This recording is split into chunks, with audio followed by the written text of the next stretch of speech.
আসসালামু আলাইকুম প্রিয় শিক্ষার্থীবৃন্দ। তো তোমরা যারা 2024 সালে এইচএসসি পরীক্ষা দিচ্ছ, তো তোমাদের পরীক্ষা কিন্তু স্থগিত হয়েছে। তো স্থগিত হওয়ার পরীক্ষাগুলো কিন্তু আগামী মাসে সেপ্টেম্বরে পরীক্ষা হওয়ার কথা ছিল। তো সেটি কিন্তু স্থগিত এইচএসসি পরীক্ষা 11 সেপ্টেম্বর থেকে নেওয়ার প্রস্তাব হয়েছে। তো মূলত তোমাদের কিন্তু আগামী মাসে 11 তারিখে পরীক্ষাটা হবে।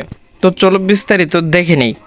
স্থগিত এইচএসসি ও সমান পরীক্ষা আগামী 11 সেপ্টেম্বর থেকে নেয়ার প্রস্তাব দিয়েছে শিক্ষা বোর্ডগুলো। শিক্ষা মন্ত্রণালয়ের কাছ থেকে এই প্রস্তাব দেয়া হয়েছে। শিক্ষা মন্ত্রণালয় নির্দেশনাতেই স্থগিত পরীক্ষা শুরুর তারিখ চূড়ান্ত করা হবে।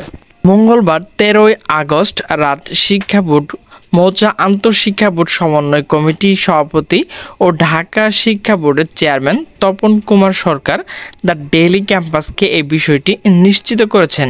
তিনি জানান, 11 সেপ্টেম্বর থেকে এইচএসসি ও সমান পরীক্ষা স্থগিত হওয়ার পরীক্ষাগুলো নেওয়ার প্রস্তাবনা শিক্ষা মন্ত্রণালয়ে পাঠানো হয়েছে। শিক্ষা মন্ত্রণালয় নির্দেশ পেলে কবে স্থগিত পরীক্ষাগুলো শুরু হবে তা বলা যাবে। তো প্রিয় শিক্ষার্থী, তোমাদের যে আগামী যে পরীক্ষাগুলো রয়েছে, তো সেগুলো ভালোভাবে রিভিশন করো। তোমাদের পরীক্ষা কিন্তু যেগুলো বাকি রয়েছে সেগুলো হবে কিন্তু।